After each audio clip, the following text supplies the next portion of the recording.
विश्रामगृहात विशेष बैठक घेऊन नांदेड उत्तर जिल्हा अध्यक्ष ॲडव्होकेट किशोर देशमुख यांनी रक्षाबंधन व तिरंगा अभियानासाठी महत्त्वाच्या सूचना दिल्या। महाराष्ट्र प्रदेश भाजपाचे रक्षाबंधन कार्यक्रमाचे आज दिनांक 6 ऑगस्ट 2025 पासून आयोजन करण्यात आलं। लाभार्थी लाडकी बहिणीकडून भाजप कार्यकर्त्यांनी राखी व मुख्यमंत्री देवेंद्र फडणवीस यांच्याबद्दल 4 ओळीचा मेसेज घ्यायचा आहे।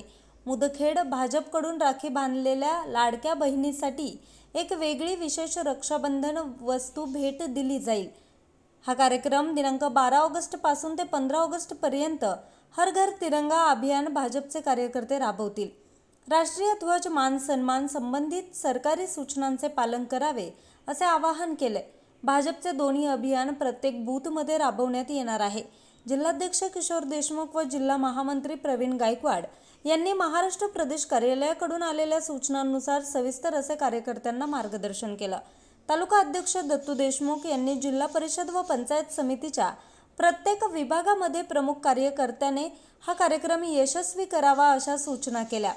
शहर अध्यक्ष रामसिंग चव्हाण यांनी सांगितलं की शहरात 15 ऑगस्ट पासून शहरात युवा भाजप मोर्चाकडून तिरंगा रॅलीचे आयोजन करण्यात आले।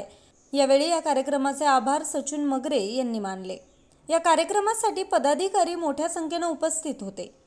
पक्षाच्या एवढ्या शीर्ष जागेवर आपण गेलात तर तुमची जबाबदारी आणि तुमचं कर्तृत्व तेवढंच मोठं असायला पाहिजे आणि पार्टीने जर तुमच्याकडून काही अपेक्षा व्यक्त केल्या असतील तर निश्चितपणे ते आपण पूर्ण करायला पाहिजे याचा आपल्याला भान आणि जाणीव असली पाहिजे।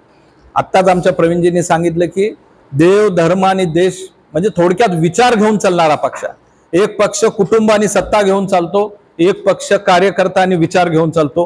हा मूलभूत फरक जोपर्यंत आम्हाला लक्षात येणार नाही, खरं तर ही कामकाजी बैठक आहे पण नवनियुक्त सगळे सदस्य असल्यामुळे मी काही आपला वैचारिक गाभा आपल्या लक्षात असला पाहिजे म्हणून मी हे 2 शब्द मांडण्याचा प्रयत्न करतो। आपल्याला लक्षात आलं पाहिजे की एवढ्या जर कमी लोकांमध्ये मला जर पक्ष संधी देत असेल तर त्या संधीचं सोनं करण्याचं काम सुद्धा मला आहे। तुम्ही नशीबवान आहात की अशोक चव्हाण साहेब आणि भारतीय जनता पार्टीची पूर्ण ताकद तुमच्या मागे आहे। तुम्हाला काम करायला आता खूप सोपं आहे।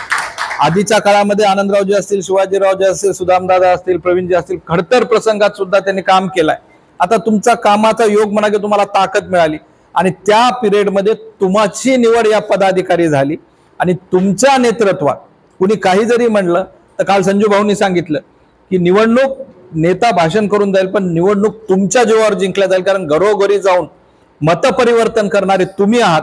पण तुमच्या नेतृत्वाची कस म्हणजे तुम्हाला जसं तुम्ही डिग्री पास होऊन झालं की कॅम्पसमध्ये नोकरी लागते तशी तुम्हाला संधी मिळालेली आहे की येणारी निवडणूक कार्यकर्त्यांची निवडणूक तुमच्या नेतृत्वात लढल्या जाणार आहे आणि त्यामुळे तुम्ही इथून 3 महिने निवडणुकीचा निकाल लागेपर्यंत अहोरात्र काम करायचं। मला माहित आहे, मला जाणीव आहे की लोकसभेपासून तुम्ही सातत्याने काम करतात, घरी कमी आणि पक्षासाठी अधिक वेळ तुम्ही दिलेला आहे, पण आता जानेवारीपर्यंतच हे सर्व राहील। एकदा या निवडणूक झाल्यानंतर जनतेसोबत जायला, विकास कामान सत्तेच्या माध्यमातून करायला पुढे तुम्हाला 3-4 वर्ष मिळणार आहेत। त्यामुळं आता न थकता न थांबता अहोरात्र आपण काम करावं ही तुमच्याकडून मी अपेक्षा व्यक्त करतो। खरं तर आता आपण जमलो कामकाजी बैठकीसाठी। कामकाजी बैठकमध्ये भाजपमध्ये असतो की तो कार्यभाग उरकायचा आणि बैठक संपवायची, पण नवनियुक्त असल्यामुळे आपण पुन्हा एकदा हे सर्व वैचारिक मांडणी प्रवीणजी असो की मी असो करण्याचा प्रयत्न केला। आपल्याला आता कार्यक्रम दिलेला आहे रक्षाबंधनाचा, तसं वरवर विचार करता एक सण आहे। भारतीय जनता पार्टी आणि सणाचा काय संबंध असंही नवीन कुणी आला असेल तर त्याला वाटू शकतं, पण मित्रांनो समजून घ्या की भारतीय संस्कृतीमध्ये स्त्रीला असाधारण महत्व आहे। स्त्रीला देशाला आपण माता म्हणतो आणि नुसतं म्हणत नाही तर आमचा नेता किती जपतो हे प्रत्येक स्त्रीला महिलेला आपल्याला रक्षाबंधनाच्या निमित्त आपण कौटुंबिकरित्या तर तिचं संरक्षण तिचं आदर करतोच, पण पक्ष म्हणून विचारधारा म्हणून सुद्धा आम्ही त्यांना किती मानतो हे आपल्याला शेवटच्या स्त्रीपर्यंत बंगला असो की झोपडी असो तिथपर्यंत समजून सांगण्याचा एक चांगली संधी, एक प्लॅटफॉर्म पक्षानं निर्माण करून दिलेला आहे। आपण बघतो की अतिरेकी हल्ला पहलगाम मध्ये झाल्यानंतर आणि तिथे आमच्या बहिणीचं कुंकू पुसल्यानंतर, आमच्या आईचं कुंकू पुसल्यानंतर त्या ऑपरेशनला ऑपरेशन सिंदूर नाव देणारे आमचे पंतप्रधान जगातले अनोखे पंतप्रधान, म्हणजे आमचा जीव गेला पण आमच्या बहिणीचं कुंकूही गेलं हे जाणीव आणि भान ठेवणारा आमचा पंतप्रधान आहे। म्हणून आम्ही राखी पौर्णिमा साजरी करतो आणि तसा आम्हाला नैतिक अधिकार आहे त्याचा। इकडे राज्यामध्ये अनेक वेळेस टीका झाली की आम्ही लाडली बहिणा योजना ही चालू शकत नाही, आर्थिक भार सहन करू शकत नाही. टीका प्रचंड झाली, कोर्टातही लोक गेले, सोशल मीडिया असो प्रिंट मीडिया असो तिथेही विरोध झाला. पण आमचं सक्षम नेत्र आदरणीय देवेंद्रजी फडणवीसांना मुख्यमंत्री होण्यापूर्वी सांगितलं की आम्ही ही योजना करणार, राबवणार आणि यशस्वी करणार. पुन्हा सर्वांच्या आशीर्वादाने मुख्यमंत्री झाल्यानंतर त्यांनी ती योजना कितीही अडचणी आल्या तर ते सक्षमपणे पूर्ण करत आहेत. या राखी पौर्णिमेच्या मला वाटतं आता ट्रान्झिट मोडमध्ये असेल किंवा आले असतील 3,000 रुपये आपण प्रत्येक महिलेच्या खात्यात टाकत आहोत. पण आपल्या भागामध्ये आपल्या संस्कृतीमध्ये वारंवार केलेल्या कामाचा लेखाजोखा वाचून दाखवावा लागतो. लोकशाहीमध्ये ते विसरल्या जाते. म्हणून रक्षाबंधनाच्या माध्यमातून नरेंद्र मोदींचं कर्तृत्व, ऑपरेशन सिंदूर आणि लाडला भाऊ देवेन भाऊ जे आपल्या बहिणीसाठी प्रचंड त्रास करून 1,500 रुपये महिना टाकतोय त्याचं स्मरण आठवण म्हणून आपल्याला प्रत्येक स्तरातील महिलांकडे गेलं पाहिजे. त्यांना म्हणलं पाहिजे की बाबा तुम्हाला एवढ्या योजना, अनेक योजना आहेत, दुसऱ्या कुसुम योजना असतील, गरोदर मातासाठी योजना असतील, उज्ज्वला योजना असतील, आवास योजना असतील, महिलांना डोळ्यापुढे ठेवून भारतीय जनता पार्टीच्या सगळ्या योजना आहेत. त्याचं स्मरण म्हणून देवाभाऊला आभार म्हणून आपण राखी पाठवताल का? मला वाटत नाही कुठल्याही जात धर्म आणि वर्गातली महिला असेल ती पाठवायला कधीच नकार देणार नाही. एवढं मोठं काम आपल्या नेत्यांनी पक्षाने केलेलं आहे. आणि मग ही आठवण स्मरण म्हणून त्यांच्याकडून राखी घ्यावी, शुभेच्छा पत्र घ्यावं. हे सगळं अध्यक्षांना, शक्ती केंद्र प्रमुखांना तिथे एनवलप पक्षाकडून येईल असं सांगितलं. नाही आलं तरी आपण तरतूद करू, आपल्या स्तरावर ते करावं. 2 मोठे एनवलप ठेवावं. राखी म्हणजे कुठलीही मोठी राखी घ्यायची नाही, कारण आपल्याला पार्सल पाठवायचे. आपण जो धागा दोरा जो बांधतो आधीचा गंडा जे म्हणतो आपल्या ग्रामीण भाषेत तो घ्यायचा आहे. काय म्हटले? हा, गोंडा घ्यायचा आहे. आणि कागदावर शुभेच्छा पत्र घ्यायचं. तुम्हाला तुमचं नेतृत्व दाखवायचं असेल, काही कल्पकता राबवायची असेल तर देवेंद्र भाऊचा, चव्हाण साहेबाचा, श्रीजयाताईचा, भारत मातेचा फोटो टाकून छोटा पेपर प्रिंट करून त्याच्यावर शुभेच्छा घेतल्या पाहिजे. आता ज्या वेळेस तुम्ही बूथवर ऍक्च्युअल कामाला जाल, लिहिणारा सोबत नसेल तर, त्याच्याजवळ पॅड नसेल तर, त्याच्या घरातून वही आणायला, कागद शोधायला, पेन शोधायला वेळ जाईल. त्यामुळे तयारीनिशी आपल्या बूथवरचा कार्यकर्ता गेला पाहिजे. महिलांचे कार्यक्रम आहे म्हणजे महिला मोर्चात जातील हे गैरसमज काढून टाका. तिथे आपण सर्वांनीच गेलं पाहिजे. सर्वांनी जाऊन जर मिळून गेलो तर त्यांनाही त्याचा मान वाटेल. ते लवकर रिस्पॉन्स आपल्या कार्यकर्त्याला देतील. आणि 3 दिवस आहेत, 6-7 4 दिवस आहे, 6, 7, 8, 9 4 दिवसामध्ये या राख्या आणि त्यांच्या शुभेच्छा पत्र जमावं. आदरणीय प्रवीणजींनी सांगितल्यासारखं कुणी जर चांगलं बोलकं असेल, लिहिता येत नसेल तर अशा वेळेस तुम्ही शॉर्ट 1-2 मिनिटाचे 30 सेकंदाचे व्हिडिओ करावेत. ते सोशल मीडियावर प्रसारित करावं. काम आपण खूप चांगलं करतो, संघटना म्हणून आपण काम चांगलं करतो, पण हे काम वर नोट केल्या जाते. दुर्दैवाने आपण ते कसं नोट होते लक्षात घेत नाही. फार तर फार आपण फेसबुकवर टाकावं. फेसबुक, इन्स्टावर, इतर माध्यमावर आपण टाकावंच, पण आपल्या नमो ॲपमध्ये, सरळ ॲपमध्ये आपण आज दिवसभरात जे काय पक्षासाठी काम केलं किंवा आपण सार्वजनिक जीवनात काम केलं तो जर अपलोड केलं तर मी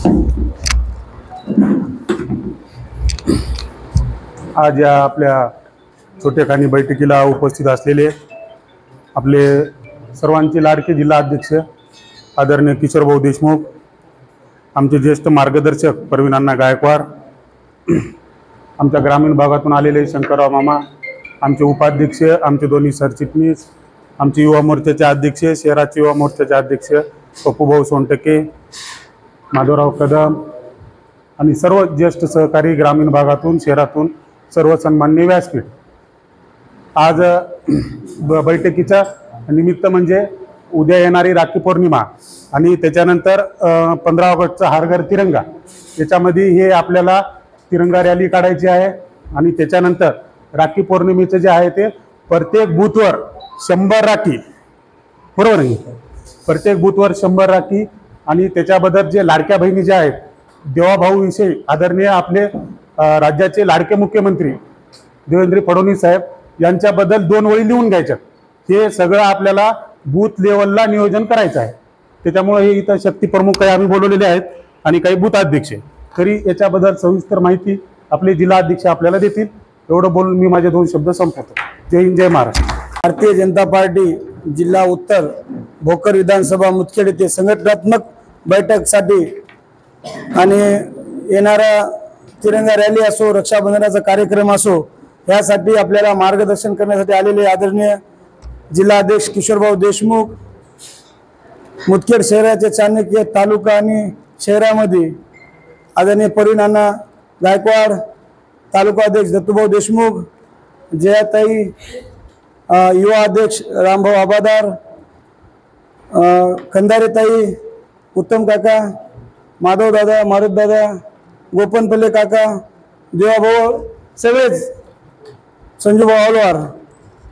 आजची जी बैठक आहे ही बैठक आगामी हर घर तिरंगा हे एक मोदी साहेबाची संकल्पना ह्या अनुषंगानं आणि रक्षाबंधन ह्या दोन्ही अनुषंगाने ही बैठक ठेवलेली आहे. सविस्तर माहिती आपले नेते जिल्हा आणि महामंत्री हे देतील. मी एवढंच सांगू इच्छितो भाऊ, जसं आपण म्हणले होते की 40 मिनिटात बैठक संपली पाहिजे, त्या अनुषंगाने दत्तूभावाने आम्ही नियोजन केलेले आहे. दुसरा विषय म्हणजे मोजकेच प्रमुख लोक बोललेले आहेत. इथं रजाक आहे, रजाकला वाटेल की बा एवढेच लोक कमी कस काय, कारण आपण म्हणले होते मोजके प्रमुख कार्यकर्त्याला बोलवा, त्यामुळे प्रमुखच कार्यकर्ते आपण बोललेले आहेत. तरी ह्या समोरचं सविस्तर माहिती तालुका अध्यक्ष देतील. नमस्कार. न्यूज रिपोर्टर जब्बार शेख, आज 24 तास, मुदखेड.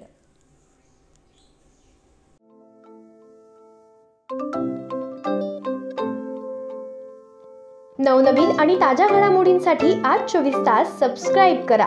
त्याचबरोबर बेल आयकॉनवर क्लिक करा आणि मिळवा आमच्या बातम्यांच्या नोटिफिकेशन्स. तसेच आज 24 तासची प्रत्येक बातमी आपल्याला कशी वाटली हे कळवा. लाईक करून, कमेंट करून आणि आमच्या बातम्या शेअर सुद्धा करा.